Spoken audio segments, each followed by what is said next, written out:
O cenáculo é o lugar onde Jesus celebrou a última Páscoa da sua vida.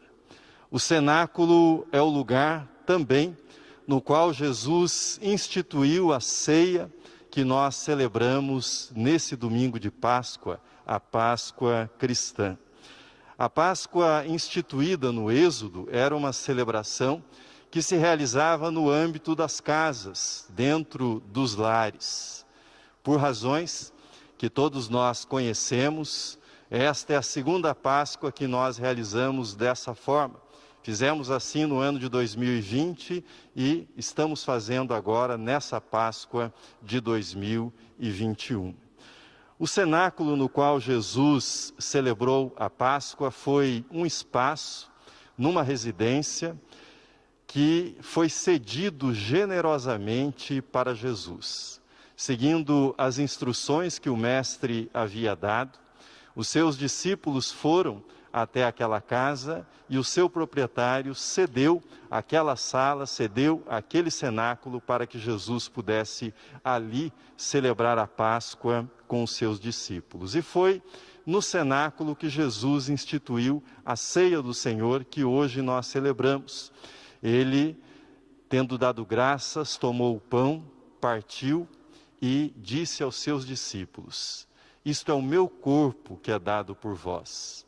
Tomai, comei, fazei isto em memória de mim.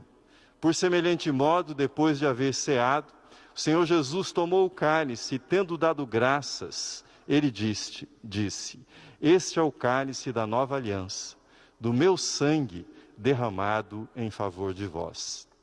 Bebei dele todos vós. Fazei isto em memória de mim.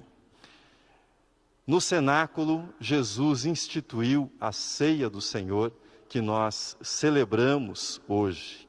E no cenáculo, Jesus estava ratificando, Jesus estava confirmando 3 afirmações que ele fizera a respeito de si mesmo no Evangelho. No cenáculo, com a instituição da ceia do Senhor, as 3 afirmações que Jesus fizera sobre si, sobre a sua missão, cumpriam-se quando ele instituía esta ceia que nós celebramos hoje. Quais são estas afirmações feitas por Jesus que foram confirmadas ali no cenáculo? Primeira delas, Jesus assim disse em Mateus 12:8: aqui está quem é maior que o templo. Aqui está quem é maior que o templo. No templo de Jerusalém eram realizados os sacrifícios segundo a lei mosaica. O templo havia cumprido o seu papel na história da salvação. O templo havia cumprido a sua missão, havia realizado o seu papel, o sistema sacerdotal. E agora chegava ao fim, quando Jesus realizaria o sacrifício perfeito. Daquele dia em diante, o acesso à presença do Pai não seria feito mais mediado por sacerdotes humanos, não seria mais pela mediação de sacrifícios, mas o acesso ao Pai se daria tão somente através da pessoa de Jesus e da obra perfeita realizada por Jesus. No templo, as pessoas iam para oferecer os seus sacrifícios para Deus. Em Jesus, na encarnação de Jesus, na sua morte na cruz, Deus veio até nós, Deus se fez humano, Deus veio ao nosso encontro e Ele ofereceu o seu próprio Filho para que nós tivéssemos acesso à presença dEle por meio do perdão dos nossos pecados. Jesus derramou o seu sangue para abrir caminho à presença do Pai. Quando Ele instituiu a ceia do Senhor, Ele estava ratificando esta afirmação que Ele havia feito. Aqui está quem é maior que o templo. Mas há uma segunda afirmação feita naquele cenáculo que foi ratificada por Jesus, quando ele instituiu a ceia do Senhor. E a afirmação encontra-se em Mateus 12:41, quando Jesus diz: aqui está quem é maior do que Jonas. Jonas, profeta conhecido pela sua desobediência, profeta conhecido pela sua ira contra os ninivitas. Jonas pregou a contragosto, diz o livro que leva o seu nome, que depois de ter pregado, ele foi para fora da cidade e assentou-se na expectativa que o juízo de Deus caísse sobre aquela cidade e a destruísse. Jesus, por sua vez, foi o profeta obediente, obediente até a morte e morte de cruz. Jesus, diante da desobediência da cidade de Jerusalém, ele chorou pela cidade e pelos seus moradores. Jesus foi levado para fora da cidade, mas para ser sacrificado no Gólgota pelos nossos pecados. Jonas esteve 3 dias e 3 noites no ventre do grande peixe. Jesus esteve 3 dias e 3 noites no sepulcro, na morte, para a nossa salvação. Jonas foi o profeta da ira. Jesus foi o profeta do amor, o profeta da doação da própria vida. Jonas foi o profeta da fuga. Jesus, o profeta da entrega da própria vida por amor à humanidade, por amor a todos nós.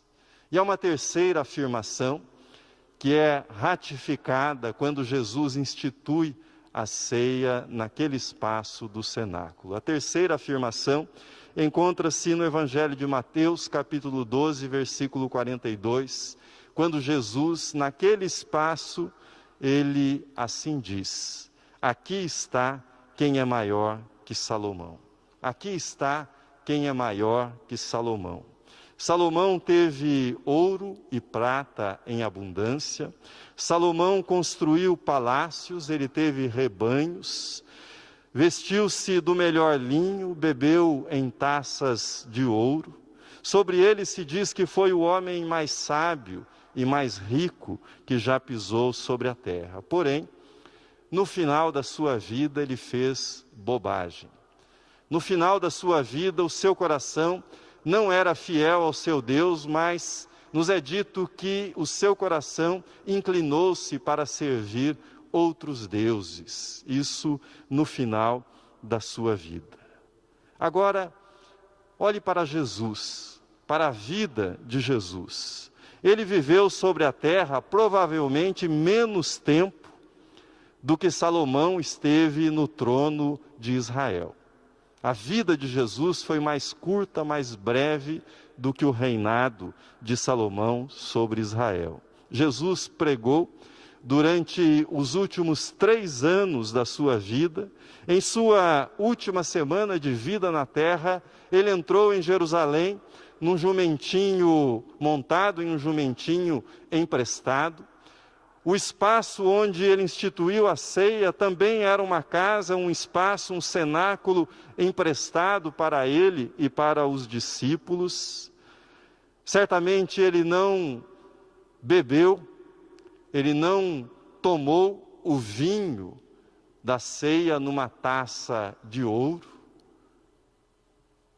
O manto que ele teve foi um manto improvisado e em tom jocoso, desprezível, oferecido pelos soldados.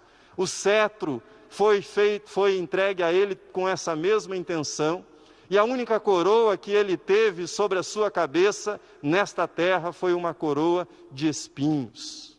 Essa foi a única coroa dada a Jesus. E o seu trono foi a cruz. Em nosso cenáculo hoje, no cenáculo que é a sua casa, nós celebramos a ceia do Senhor. Mas quem é esse Senhor? Quem é esse Jesus cujas palavras e gestos nós repetimos nessa manhã de Páscoa. Quem é esse Senhor? É aquele que é maior que o templo. Eis o Cordeiro de Deus que tira o pecado do mundo. É aquele que fez o sacrifício perfeito pelos nossos pecados. Ele é o caminho, a verdade e a vida. Ninguém vai ao Pai a não ser por meio dele. Mas quem é esse Jesus que nós adoramos nesta manhã de ressurreição? Quem é o nosso Senhor? Ele é aquele que é maior que o profeta Jonas. Profetas proclamam a palavra de Deus. Jesus é a própria palavra encarnada. É o Verbo que se fez carne. Jesus é a expressão exata de Deus. O autor da carta aos Hebreus nos diz que, tendo Deus outrora falado muitas vezes, de muitas maneiras, nestes últimos dias nos falou por meio do seu Filho. E ele frisa que é a expressão exata do ser de Deus. Jesus é a própria palavra de Deus dirigida a nós. Mas quem é o nosso Senhor? O Senhor que venceu a morte é aquele que é maior que Salomão.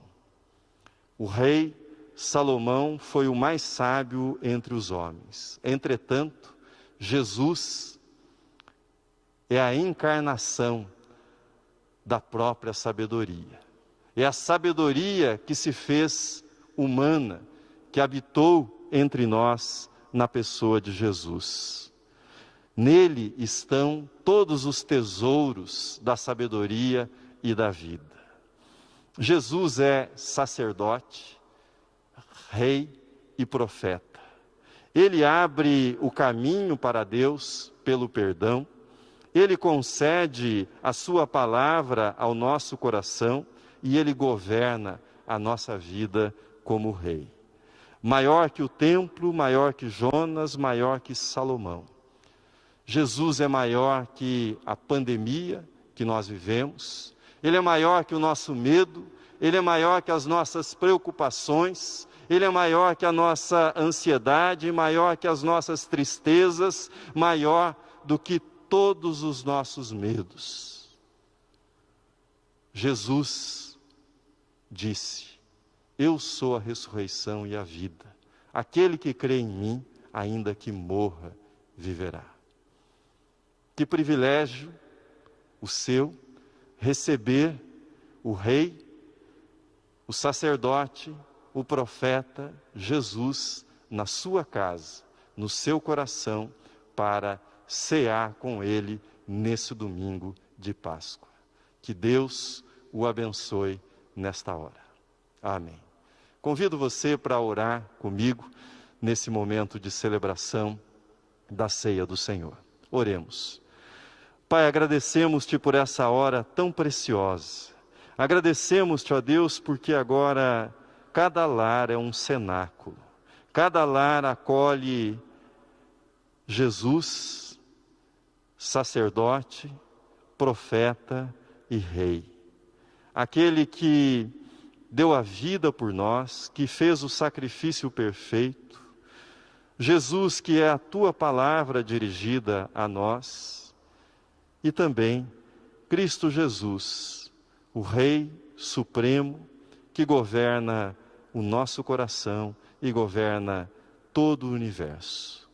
Pedimos-te, ó Deus, que nesta hora em que separamos o pão, separamos o vinho, para celebrar a ceia instituída naquele cenáculo, instituída há tantos séculos, mas que testemunha a vitória do teu Filho, a vitória do teu reino, a presença do teu amor entre nós.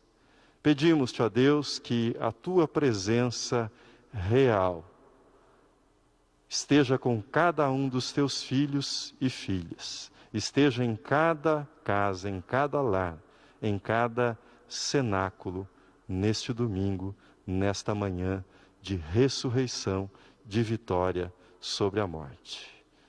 No nome de Jesus que nós oramos. Amém.